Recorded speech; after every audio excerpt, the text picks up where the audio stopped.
ওনারা প্রথমত এসেছেন নতুন সরকারকে কংগ্রাচুলেট করার জন্য। আর আর আমাদের সাথে ওনাদের তো একটা চুক্তি হয়েছে কিছুদিন আগে।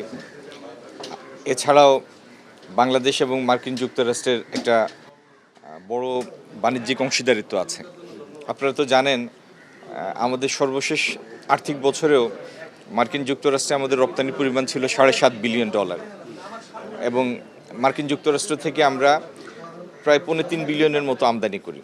তো এটি আমাদের একটা বৃহৎ বাণিজ্যিক অংশীদার, সিঙ্গেল দেশ হিসাবে, একক দেশ হিসাবে বৃহত্তম দেশ।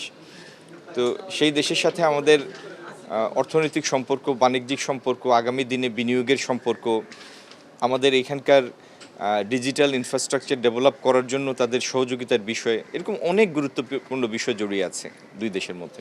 এই সমস্ত বিষয় নিয়ে সাধারণ আলাপ হয়েছে। না, এটা নিয়ে এমন বিশেষ কোনো কথা হয়নি। এটি তো হয়েছে 9 তারিখ স্বাক্ষর হয়েছে। এটি নিয়ে আর আলাদা করে কোনো আলাপ হয়নি। মাননীয় প্রধানমন্ত্রীকে যে এটি নিয়ে কোনো আলাপ হয়নি। এই চুক্তির বিষয়টি আজকে আলোচনার বিষয় হিসাবে আসেনি।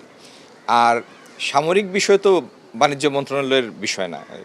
চুক্তি তো স্বাক্ষর একটা হয়েছে, সেই চুক্তিটি বলবৎ হওয়ার জন্য কিছু ফর্মালাইজেশনের প্রক্রিয়া আছে। আর চুক্তি, যে কোনো একটা চুক্তিতেই,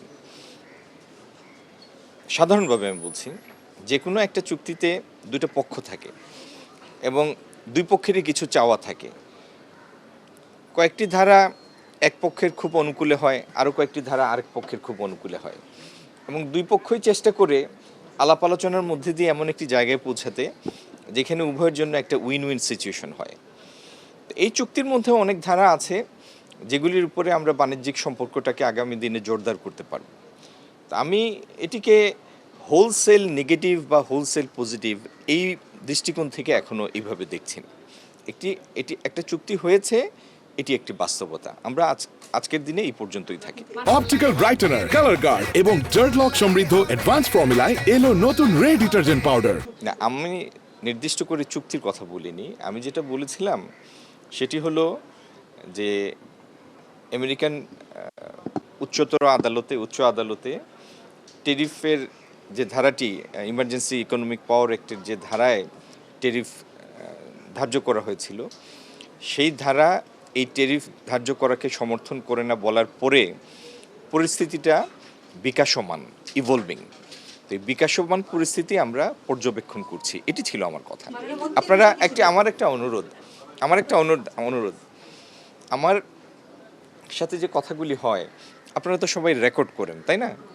সুতরাং পত্রিকায় লেখার আগে রেকর্ডটা বাজিয়ে যেটি বলেছি সেই কথাটা লিখলেই হয়, আর কোনো কথা থাকে। চুক্তি তো একটা হয়েছে, এখানে তো সিদ্ধান্তের কিছু নাই। এই চুক্তি তো মার্কিন যুক্তরাষ্ট্র এবং বাংলাদেশ দুই সরকারের মধ্যে চুক্তি হয়েছে, এটা তো রাষ্ট্রীয় চুক্তি। সুতরাং এই চুক্তিতে যদি আপনারা কোনো কিছু দেখেন, খারাপ দেখেন, সেটা আমাদের কাছে উত্থাপন করবেন। আমরাও দেখছি, আমাদের কাছে এখন পর্যন্ত সেরকম কিছু প্রতীয়মান হয় নাই। আর আরেকটা জিনিস আমি বলি, কোনো চুক্তি এন্ড অফ লাইফ না, জীবনের সর্বশেষ কিছু না। প্রত্যেকটা চুক্তিতে সেলফ কেয়ারিংয়ের জন্য তার নিজস্ব কিছু ধারা থাকে এবং সেখানে তো এরকম যদি কোনো দিন আমাদের কাছে কিছু প্রতীয়মান হয় যে এই ধারাটার সংযোজন, বিয়োজন, পরিবর্তন দরকার, সেখানে ফার্দার নেগোসিয়েশনের স্কোপ তো সবসময় রয়েছে।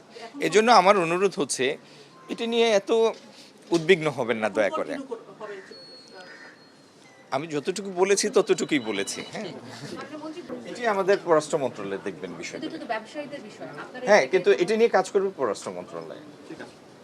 আমরা তো সবসময় অনুরোধ করব যেন আমাদের ব্যবসায়ীরা, বিনিয়োগকারীরা এবং তাদের দেশের ব্যবসায়ীরা, বিনিয়োগকারীরা যেন স্বচ্ছন্দে সহজভাবে দুই দেশে আসা যাওয়া করতে পারে। এটির মধ্যে যেন কোনো প্রতিবন্ধকতা সৃষ্টি না হয়, এটির অনুরোধ তো আমাদের সবসময় থাকবে। আজকেও কি অনুরোধ? না, এই নিয়ে আলাপ হয়নি আজকে। হ্যাঁ, সেটা তারা নিশ্চিত করেছেন যে তারা নতুন সরকারের সাথে কাজ করতে চান। তারা আগামী দিনে কিভাবে আমেরিকান বিনিয়োগ এই দেশে আসবে সেটার জন্য দুই একটা প্রতিবন্ধকতার কথা উল্লেখ করেছেন, যে এইগুলি দূর করলে আমেরিকান বিনিয়োগের জন্য সেটি সহজতর হবে, বাংলাদেশ একটা উর্বর ভূমি হবে ইত্যাদি আলাপ হয়েছে। আমাদের কিছু নন টেরিফ ব্যারিয়ার আছে যেগুলি দূর করা গেলে তাদের ডেভেলপমেন্ট ফিন্যান্স যেটা আছে সেটা বাংলাদেশের জন্য বাংলাদেশ এলিজিবল হবে সেটার জন্য। ধন্যবাদ সবাইকে।